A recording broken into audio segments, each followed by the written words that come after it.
تمام کو نکال کر کے اللہ تبارک و تعالیٰ نے یہ وعدہ لیا تھا. اس کو کہتے ہیں عالم الذر، چیونٹیوں کا عالم.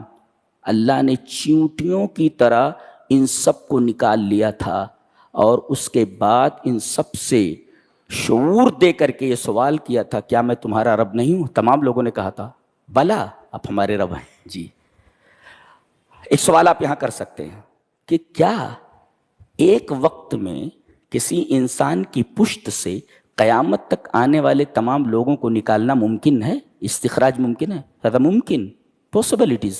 کیسے؟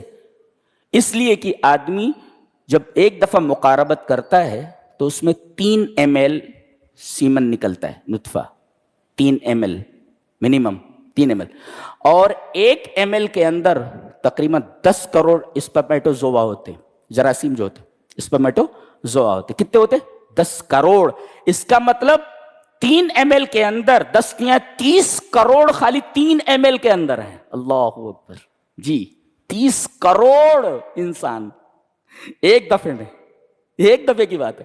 لہذا ایک آدمی سے قیامت تک آنے والے انسانوں کا ایک ساتھ نکال لیا جانا، it is possible, not impossible. جی، تو نکال لیا اللہ تعالیٰ، اور سب کو ایک دوسرے اشہد بعضهم بعضا، بعض کو بعض کے اوپر گواہ. دیکھو یہ صحیح بول رہا ہے نا، کہہ رہا ہے نا کہ آپ ہمارے رب ہیں، دیکھو گواہ رہے نا، تم گواہ رہے نا، گواہ رہے نا، گواہ. اشہد بعضهم علی بعض، بعض کو بعض کے اوپر گواہ دیں. اور یہ کہا تاکہ قیامت کے دن انہیں کہہ سکو کہ ہم اس چیز سے غافل تھے. اب ایک سوال آپ اور بھی کر سکتے ہیں کہ ہم نے وہ وعدہ کیا تھا لیکن ہم بھول چکے ہیں، ہمیں یاد نہیں ہے. کب ہم سے وعدہ لیا گیا تھا ہم کو یاد ہی نہیں ہے. جواب اس کا یہ کہ بہت ساری چیزیں ہیں، بہت ساری چیزیں ہماری زندگی میں آتی ہیں، لوگ کہتے ہیں لیکن ہمیں یاد نہیں رہتا.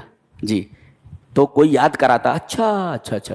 اسی وجہ سے وہ جو عہد الست میں وعدہ کیا گیا تھا، تم سے وعدہ لیا گیا تھا، وہ اگرچہ تم بھول چکے ہو لیکن کتابیں آتی رہیں تذکیر کے لیے کہ وہ جو وعدہ کیا ہو نا، یہ دیکھو یہاں کتاب میں لکھا ہوا ہے. جی جی جی، لہذا بچ نہیں سکتے تم.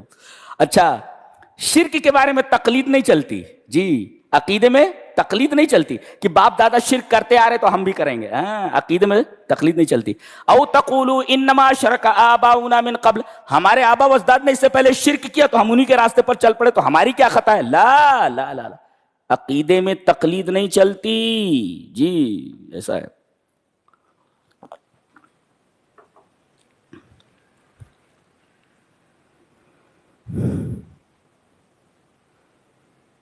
اس کے بعد یہ کہا گیا کہ علم کافی نہیں ہے، علم سب کے پاس ہوتا ہے. کوئی بڑے سے بڑا عالم ہو، علامہ ہو، اگر اس کے پاس اتباع حق نہیں ہے تو اس کا علم کسی کام کا نہیں. جی، بتایا گیا وَاتْلُ عَلَيْهِمْ نَبَأَ الَّذِي آتَيْنَاهُ آيَاتِنَا فَانْسَلَخَ مِنْهَا فَأَتْبَعَهُ الشَّيْطَانُ فَكَانَ مِنَ یعنی انداز بیان کتنا خوبصورت ہے. اللہ فرما رہا ہے آپ اس آدمی کی خبر دے دیجئے.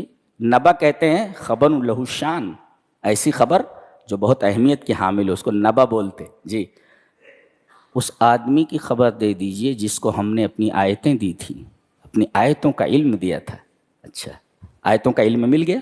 اچھا، اب کیا کیا؟ یہ اس سے ایسے نکل گیا جیسے سانپ اپنی کینچلی سے نکل جاتا ہے. یہ تعبیر دیکھ رہے کتنی خوبصورت ہے. فنسلخ، سانپ کو دیکھیں، سانپ کبھی کبھی ایسا ہوتا ہے کینچلی پڑی رہتی ہے وہاں پر تو پتہ چلتا ہے سانپ یہیں کہیں ہے، سانپ یہیں کہیں ہے، یہ کینچلی اس کی یہاں پڑی ہوئی ہے. تو سانپ جو ہے اپنی کینچلی سے نکل جاتا ہے اور ایسا لگتا ہے کینچلی سے کہ سانپ جیسے یہیں پڑا ہوا ہو، کینچلی پوری تو اس سے نکل جاتا ہے. اور عجیب بات یہ ہے کہ سانپ جب اپنی کینچلی سے نکل جاتا ہے تو دوبارہ وہ کینچلی نہیں پہنتا، دوبارہ وہ کینچلی بدن کے اوپر نہیں لیتا. اس کا مطلب یہ ہے ہماری آیتوں کے ملنے کے بعد جب وہ آیتوں سے نکل جاتا ہے، جیسے سانپ اپنی کینچلی سے نکل جاتا ہے تو یہ واپس نہیں جاتا، جیسے سانپ اپنی کینچلی تو دوبارہ واپس نہیں جاتا. کیا سائنس ہے گفتگو کرنے کی. اللہ، دیکھ رہے ہیں آپ کیسی گفتگو ہے. یہ انسان بول سکتا ہے کیا ایسا؟ وَاتْلُ عَلَيْهِمْ نَبَأَ الَّذِي آتَيْنَاهُ آيَاتِنَا فَانْسَلَخَ مِنْهَا. اسے دوسرے انداز سے بھی کہا جا سکتا تھا لیکن بولنے کا انداز اتنا ہائی لیول کا ہے کہ عقل حیران ہو جائے. وَاتْلُ عَلَيْهِمْ، میں تو عربی کا طالب علم ہوں، میں جانتا ہوں کیا ہے. وَاتْلُ عَلَيْهِمْ نَبَأَ الَّذِي آتَيْنَاهُ آيَاتِنَا فَانْسَلَخَ مِنْهَا، نکل گیا. فَأَتْبَعَهُ الشَّيْطَانُ، پیچھے لگ گیا اس کے شیطان. کہتے نہیں کہ شیطان اس کا گرو ہو گیا، نہیں نہیں نہیں، یہ شیطان کا گرو ہو گیا. بھئی کوئی شیطان کے پیچھے چلے تو کہیں گے بھی شیطان اس کا گرو ہے. یہاں کہا گا فاتباہ الشیطان، شیطان اس کے پیچھے چل رہا ہے، یہ شیطان کا گرو ہے، یہ شیطان کا امام ہے. تو الٹا ہو گیا نا. کہتے ہیں بھئی شیطان کے پیچھے چل رہا ہے، شیطان اس کا امام ہے، گرو ہے. ارے شیطان اس کے پیچھے چل رہا ہے، یہ شیطان کا گرو ہے، شیطان کا امام ہے. فاتباہ الشیطان، یہ اتنا بڑا گنہگار ہے کہ شیطان کا گرو بن جاتا. فکان من الغاوین، غاوی کہتے ہیں، غوایت کہتے جہل من اعتقاد فاسد، فاسد اعتقاد سے نکلنے والی جہالت کو غوایت بولتے ہیں. اس کا عقیدہ فاسد ہو گیا نا، اس وجہ سے غاوی کہا گیا. اللہ فرماتا ہے یہ شخص جس کو ہم نے آیتیں دی تھی اور وہ آیتوں سے ایسے نکل گیا جیسے سانپ اپنی کینچلی سے نکل جاتا ہے، اور شیطان جو ہے اس کا مقتدی بن گیا، شیطان کا امام بن گیا، اور یہ گمراہ لوگوں میں سے ہو گیا. اگر ہم چاہتے تو ہم اس کو بلند کرتے. اللہ اکبر. دیکھو علم تھا لیکن اس کے علم نے اس کو بلند نہیں کیا، چونکہ اس کے علم نے اتباع حق کے اوپر اسے مجبور نہیں کیا، اتباع حق نہیں کی. تو وَلَوْ شِئْنَا لَرَفَعْنَاهُ بِهَا، اگر ہم چاہتے تو اس کو بلند کرتے. وَلَكِنَّهُ أَخْلَدَ إِلَى الْأَرْضِ، لیکن وہ زمین کی طرف مائل ہو گیا. گویا علم آدمی کو اٹھاتا ہے جی، اور جہالت آدمی کو زمین کی طرف لے جاتی ہے. وَلَكِنَّهُ أَخْلَدَ إِلَى، اے رَكَنَ إِلَى الْأَرْضِ، زمین کی طرف جھک گیا. اور اخلدہ کا لفظ استعمال فرمایا گیا، یعنی ظانن بِأَنَّهُ يَخْلُدُ فِي الْأَرْضِ، ایسا سمجھ رہا ہے کہ ہمیشہ رہے گا زمین میں. اخلد إِلَى الْأَرْضِ وَاتَّبَعَ هَوَاهُ، اور اپنی خواہشات کے پیچھے چل پڑا، جو اس کا دل کہہ رہا ہے وہ کر رہا ہے. تو اس کی مثال کتے کی سی ہو گئی. فَمَثَلُهُ كَمَثَلِ الْكَلْبِ لَائِكَ اَ ڈاگ، ایک اس کی مثال کتے کی مثال ہو گئی کہ اگر تم اس کو مارو تب بھی زبان نکالے رہتا ہے، چھوڑ دو تب بھی زبان نکالے رہتا ہے. کتا یہ عجیب و غریب مخلوق ہے، اگر کسی بھکاری کو دیکھ لے تو بھونکنے لگتا ہے، اور کسی پوش آدمی کو دیکھ لے بہترین کپڑوں میں ملبوس تو خاموش رہتا ہے، آ کر کے اس کے پاس اپنی دم ہلانے لگتا ہے. تو وہ عالم جو عمرہ کے سامنے اپنی دم ہلاتا پھرے، مثلہ کمثل الکلب، کتا ہے وہ، فمثلہ کمثل الکلب، اس کی مثال کتے کی مثال ہے کہ یہ بھکاریوں کو دیکھتا ہے تو بھونکتا ہے، اب کسی بڑے آدمی کو، خوش پوش آدمی کو دیکھتا ہے تو دم ہلاتے ہوئے اپنی تھوتنی زمین کے اوپر رکھ دیتا ہے، اپنی تھوتنی زمین کے اوپر رکھ دیتا ہے.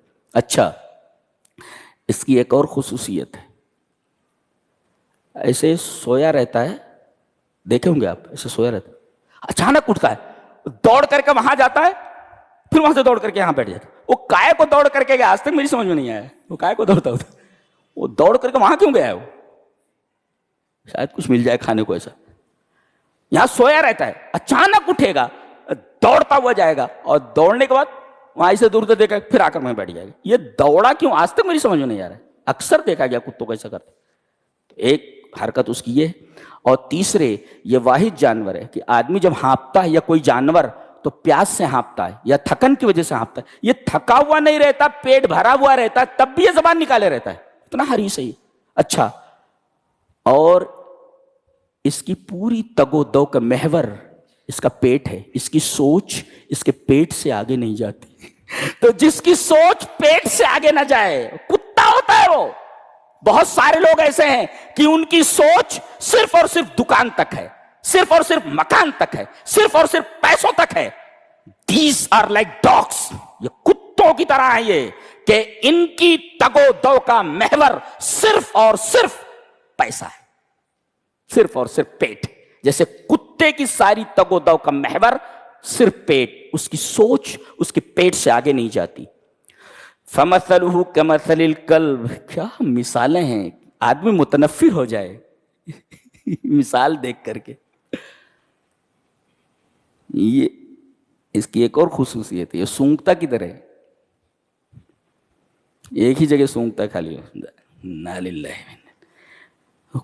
کتوں کے بارے میں پڑھو، میں نے بہت پڑھا ہے اس کے بارے میں. اس کے بارے میں بہت پڑھا ہے، اس لیے کہ جب کوئی چیز آتی ہے تو پڑھتا بہت ہوں اس کے بارے میں. یہ مثال کس کی ہے؟ آگے فرمایا گیا ذالک مثل القوم الذین کذبوا بآیاتنا. یہ ان لوگوں کی مثال ہے کہ ہم علم دیتے ہیں، علم کے مطابق عمل نہیں کرتے. یہ وہ ہیں جن کو ہم آیتیں دیتے ہیں لیکن آیتوں کو جھٹلاتے ہیں. یہ ان کی مثال ہے. خالی ان کی زندگی کا پورا محور صرف اور صرف پیٹ اور پیسہ ہے. بتاؤ اگر انسانی زندگی کے محور صرف پیٹ اور پیسہ ہو جائے، پیٹ، تو کتے میں اور اس میں کیا فرق ہے؟ جی. اس کے بعد ایک آیت کریمہ اس پر بحث کرتے ہیں الحمدللہ. امام جعفر صادق رحمہ اللہ نے کہا کہ یہ آیت اتنی جامع ہے مکارم اخلاق کے تعلق سے، اخلاق کریمانہ، اخلاق عظیمہ کے بارے میں، اتنی جامع آیت پورے قرآن میں کہیں نہیں ہے.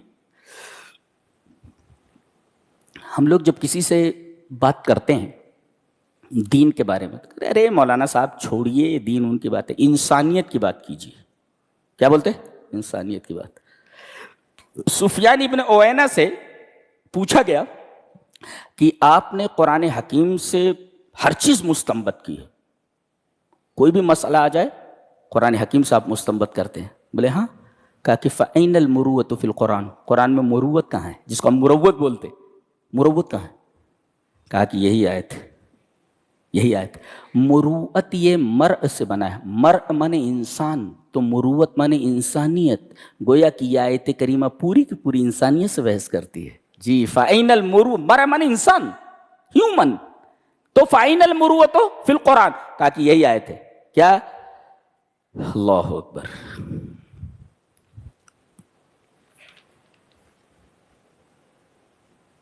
خُذِ الْعَفْوَ وَأْمُرْ بِالْعُرْفِ وَعَارِضْ عَنِ الْجَاهِلِينَ. یہی ہے، یہی آیت ہے، یہی آیت ہے.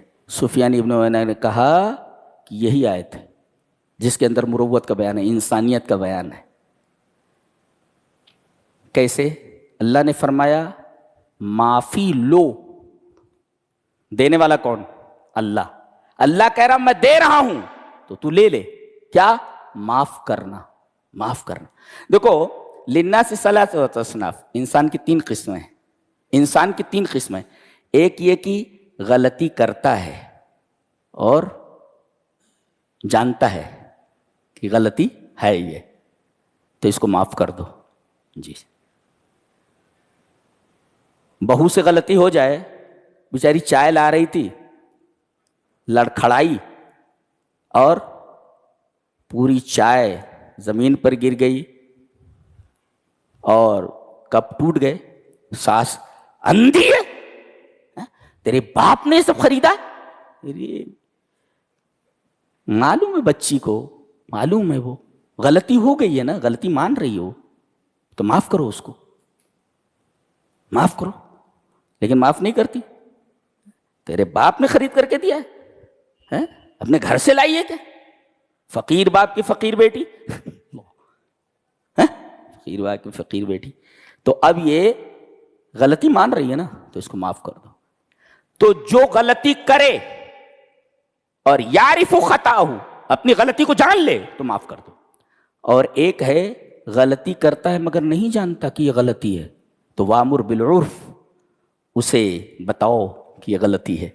اور ایک ہے غلطی کرتا ہے اور جانتا بھی ہے غلطی کا ہے، غلطی ہے، لیکن وہی مرغے کی ایک ٹانگ، مرغے کی ایک مان کرنے نہیں دیتا. ایک نواب صاحب تھے، تو ان کا کوئی مہمان آنے والا تھا. کہا کہ آج مرغ مسلم بناؤ. باورچی نے کہا ٹھیک ہے، مرغ مسلم بناتے. اب جب مرغ مسلم تیار ہو گیا تو کہا لاؤ چکھ لیں تھوڑا سا. مرغا ذرا کچھ اچھا دکھ رہا ہے، کھینچ اچھی بن گئی ہے. اب وہ تھوڑا سا چکھا تو اس کو مزہ آیا، اس نے پوری ٹانگ کھینچ لی، ٹانگ کھینچ گیا. اب جب وہ مرغا سامنے لایا گیا تو نواب صاحب نے کہا یہ مرغ مسلم کہاں ہے، اس کی ایک ٹانگ نہیں ہے۔ بولے نواب صاحب آپ کو کیا معلوم، یہ مرغا ایک ہی ٹانگ والا تھا، ایک ہی ٹانگ والا تھا۔ چلو بھائی بات آئی گئی، ختم ہو گئی۔ ایک دفعہ بگی پر بیٹھ کر کے نواب صاحب اس کے ساتھ جا رہے تھے، دیکھا کہ ایک پیڑ کے نیچے ایک مرغوں کی عادت ہوتی ہے، وہ جب کھڑے ہوتے ہیں تو ایک پیر جو ہے اٹھا لیتے ہیں اسے اور ایک پیر پر کھڑے رہتے ہیں۔ کہا کہ نواب صاحب دلیل حاضر ہے۔ کہا کہ کیا دلیل؟ بولے میں نے کہا نہیں تھا کہ مرغا ایک ٹانگ کا بھی تھا، وہ دیکھو مرغا ایک ٹانگ پہ کھڑا ہوا ہے، وہ ایک ہی ٹانگ والا مرغا ہے، یہ دلیل حاضر ہے۔ کہا کہ اچھا ٹھہر۔ نواب صاحب نے اپنی چھڑی اٹھائی اور مرغے کو ہوش کیا، وہ پیر رکھ کر کے یوں بھاگا۔ کہا کہ ابے تو کہتا تھا ایک پیر ہے دو پیر ہے۔ کہا کہ نواب صاحب وہاں بھی اس مرغے کو اگر آپ اپنی چھڑی سے ہوش کرتے تو دوسری ٹانگ نکل آتی تھی، اب دیتی تھی۔ یہ ہے کہ ایک ہے آدمی غلطی کرے اور غلطی جانے، معاف کر دو، ایک ہے غلطی کرے مگر جانتا ہی نہیں کہ غلطی ہے تو بتاؤ اس کو کہ غلطی ہے، اور ایک ہے غلطی کرتا ہے جانتا بھی غلطی ہے مگر اپنی اس غلطی کو ثابت کرنے کے لیے بے شمار بیکار قسم کے دلائل لاتا ہے، تو اس کو کہا کہ وارث عن الجاہلین، یہ جاہل آدمی ہے، اس کے منہ ہی مت لو۔ تو کہا گیا خذ العفو وامر بالعرف وارث عن الجاہلین۔ جی غلطی کرنے کے بعد غلطی کو مان لے، معاف کر دو، غلطی کرنے کے بعد نہ جانے کہ یہ غلطی ہے تو وامر بالعرف، عرف کہتے ہیں جسے عادت العامہ، العادت العامہ، عام عادت ما عدم رد الشارع علیہ، کی شریعت نے رد نہ کیا ہو اور معاشرے کے درمیان وہ چیز اچھی ہو، اس کو کہتے عرف۔ تو ہر اچھی چیز کا آپ پرچار کریں، ہر اچھی چیز لوگوں کو بتائیں، اللہ معاف کر دیں، ہر اچھی چیز جو ہو سکتی ہے لوگوں تک پہنچائیں، اور جاہل لوگ آپ کے منہ لگیں تو ان کی طرف دھیان ہی مت دو۔ علامہ ابن قیم نے وارث عن الجاہلین کی تفسیر کرتے ہوئے بتایا اذا صفح علیک الجاہل فلا تقابلہ بالصفح، اگر کوئی جاہل اپنی حماقت اور اپنی بے وقوفی کی وجہ سے تمہارے منہ لگے تو اس کے تم منہ مت لگو، دیٹ از کالڈ اعراض عن الجہالہ وآرض عن الجاہلین۔ یہ تھا 9ویں پارے کا خلاصہ۔ اللہ ہمیں نیک عمل اور اچھی سمجھ کی توفیق عطا فرمائے۔ وآخر دعوانا الحمدللہ رب